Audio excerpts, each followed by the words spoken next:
Hello everyone, Namaste. Welcome to my channel and welcome to this video where we are going to be talking about why is it so difficult to forgive the narcissistic mother.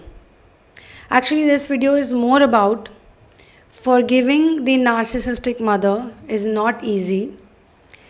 It is also a process. There are many cycles involved in it. It's not easy. So go easy on yourself too. Because when you're dealing with a narcissistic mother, there are also good memories with the narcissistic mother. It's not like everything is bad. So you have some good memories, you have some very toxic memories. Obviously, the toxic things are too toxic in nature. So they keep coming back to the person, they keep haunting the person.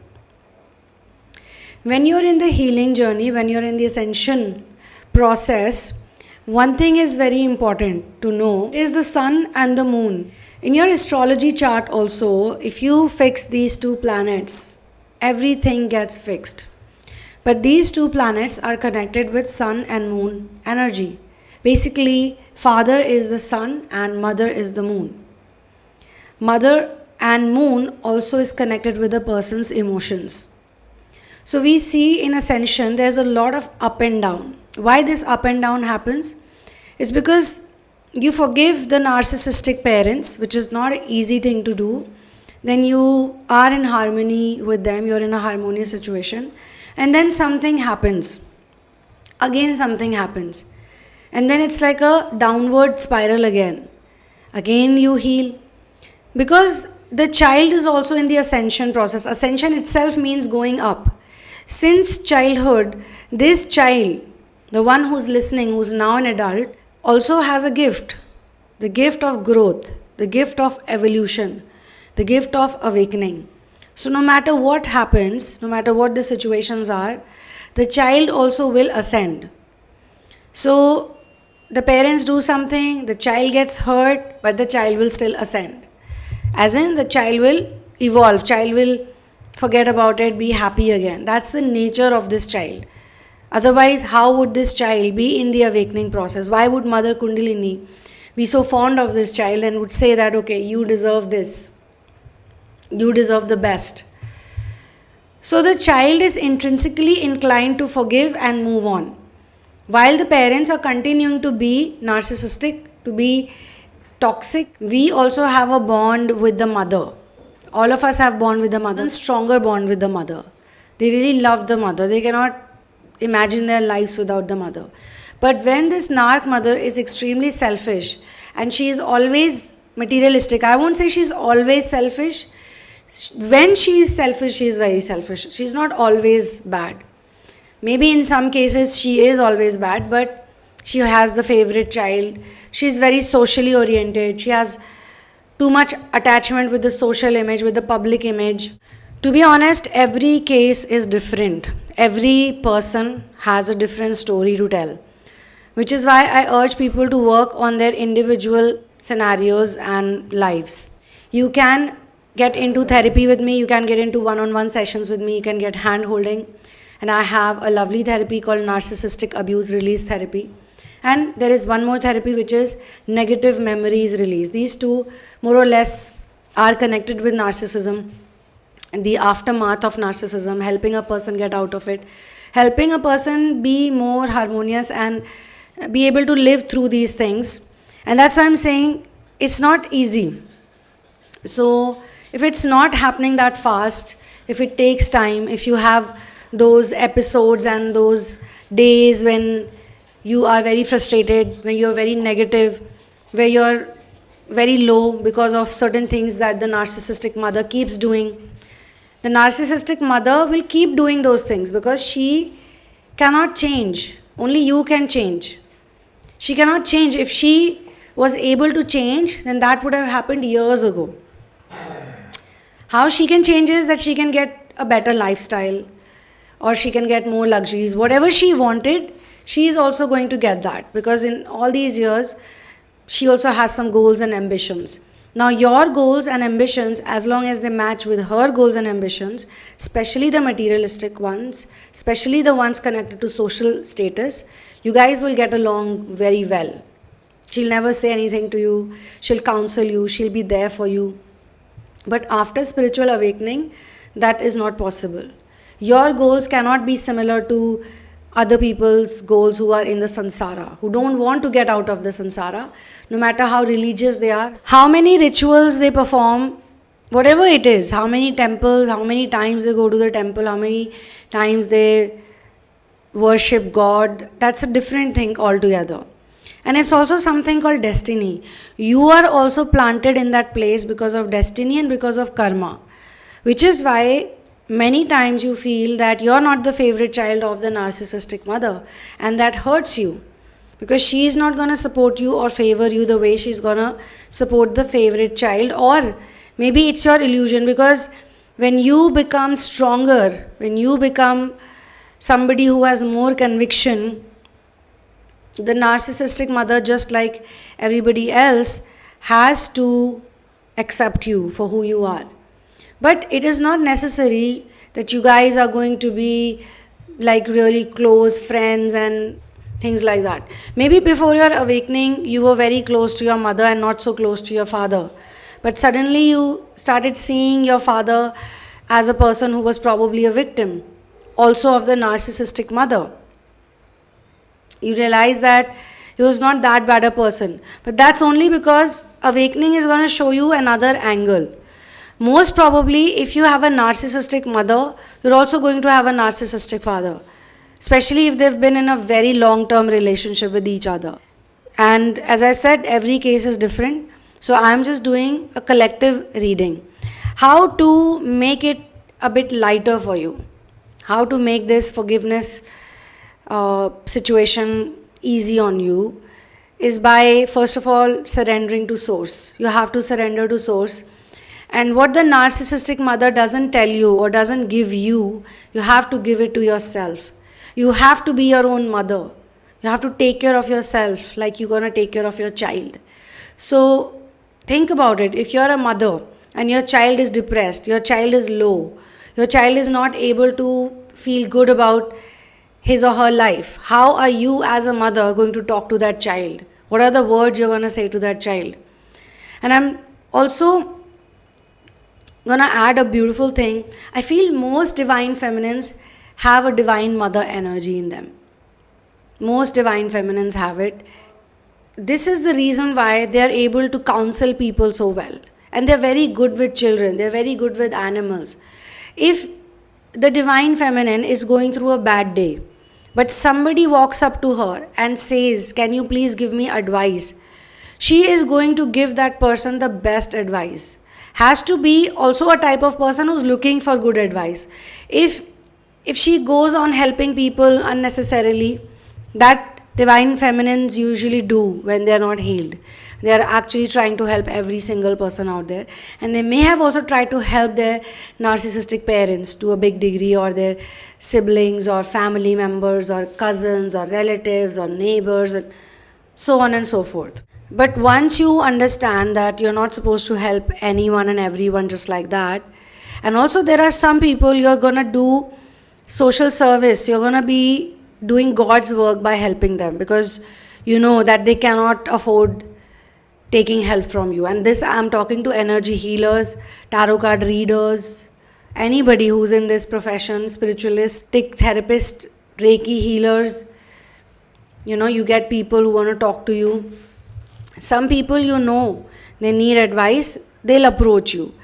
And some people, you simply cannot help them just like that. It's not possible, because they come with certain other entities attached and associated with them, and the exchange can happen, and that exchange is something which should not happen, because a lot of people carry some demons with them, and when you work with them energetically, there's a big chance that those demons can come to you. Therefore, when you do proper financial exchange with those people, you must use that money in a good cause. Or you should know that you're giving this person your time, it's absolutely professional. There's nothing personal.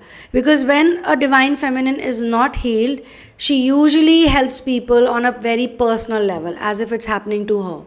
She still has not understood the difference between sympathy and empathy. And that's obviously because of the way the mother has raised her. Because the narcissistic mother does not support her in many things. Many things. It's a hard life for the kid. But if the child proves to be a good social status symbol, the mother is going to carry the child like a toy. Like a toy. You know what I mean. She's going to carry the child around. She's going to flaunt the child. She's going to show off the child. She's going to make sure the child is dressed very well. The child looks good. Because the child looks good, the child is dressed very well, people are going to say, oh, what beautiful babies or what beautiful children this woman has. That automatically helps her ego. That adds to her social status. But if they are in the house and there's nobody around, the child would be just, children would be just loitering around in the worst clothes, dirty clothes, smelling, stinking, not bathed properly, not cleaned properly, not taken care of, their hair is not combed, their clothes are dirty. So narcissistic mother basically needs social validation. And when she is trying to get the social validation, she totally forgets about the children. Because she also is programmed to be like that. Her programming is like that. Please the world, please the people. Look good in front of the world. The world should look up to you. Materialistically, not spiritually. Because if she's into that spiritual looking up and all that, she is going to be with you all the time or work with you or involve with you. She's gonna be really impressed with you. She's gonna support you. She cannot see you falling down. She'll be the first one to pick you up. There are no set actually patterns for narcissistic mother also. But I can tell you that it really hurts when she only thinks about herself and her social image. It can especially hurt people who are in spiritual awakening. And of course, who is the person in spiritual awakening who triggers this narcissistic mother also? As I said, she'll do good things for you on and off. She will do good things when you're really in a pathetic situation and she knows that this can get really worse and it can get into some very bad zone. She'll definitely help you out. No doubt about it. But you have to always fight for it. You have to plead her. You have to beg to her. You have to cry a lot in front of her. She has to see you in a very bad condition.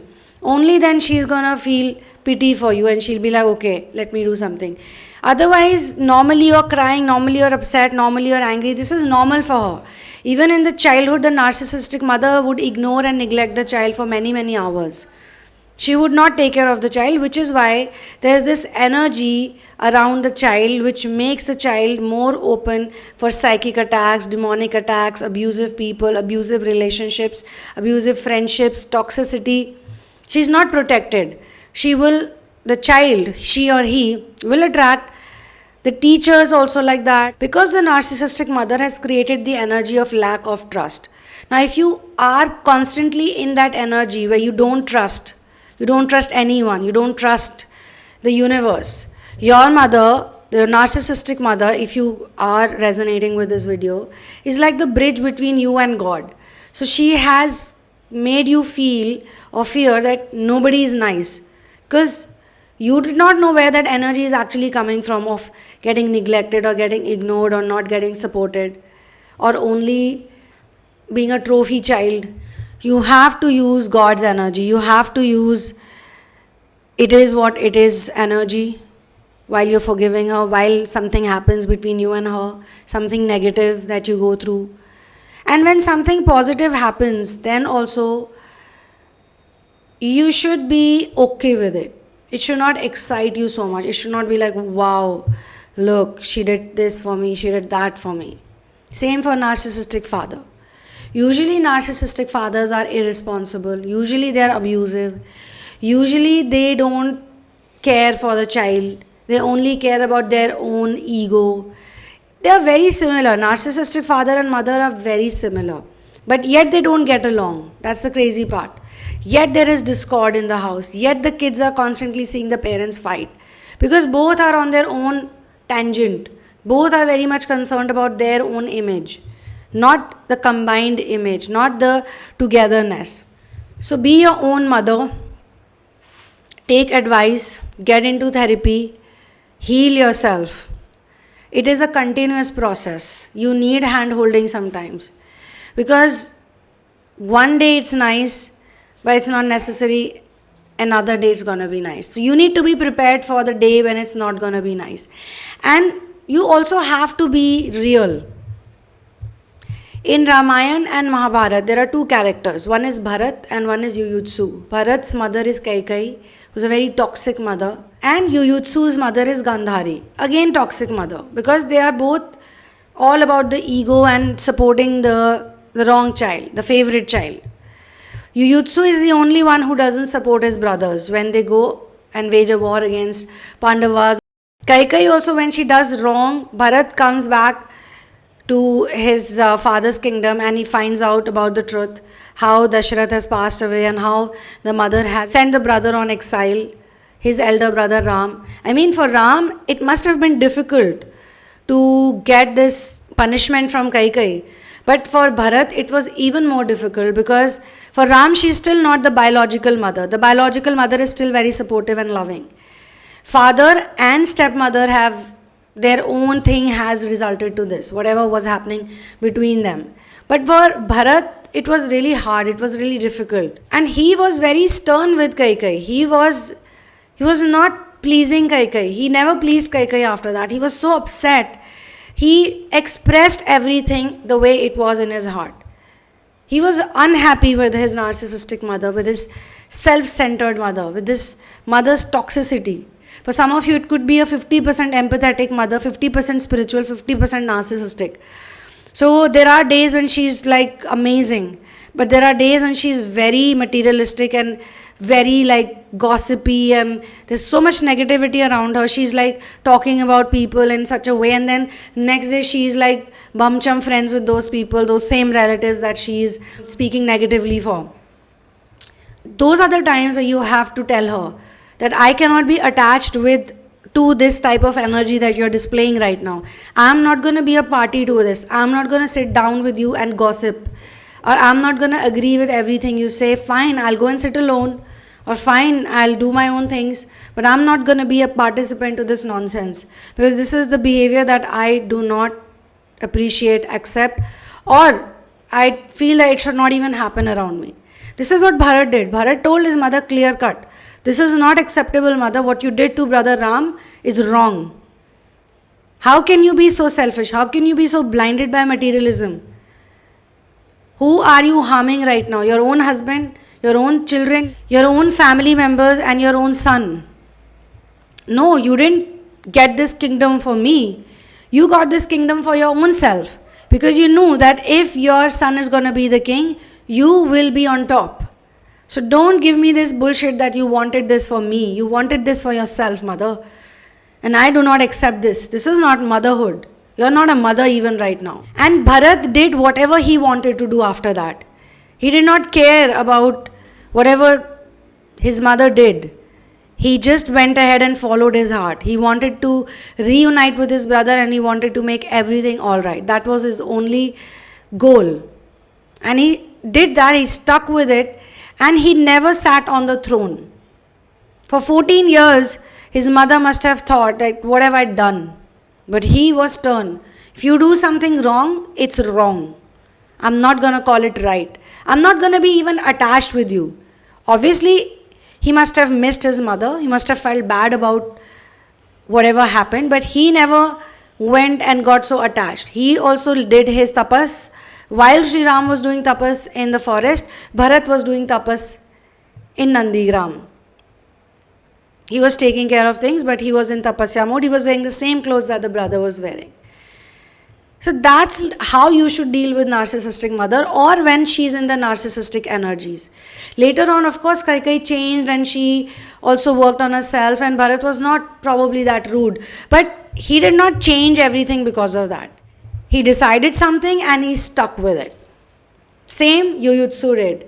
Yuyutsu never supported his brothers, Kauravas, but he supported Pandavas because he knew that Pandavas are on the right track. They're on the right path.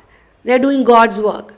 But Kauravas are not doing God's work. So I'm not gonna chime in with these Kauravas. Okay, fine, they are my brothers, but even Pandavas are my brothers.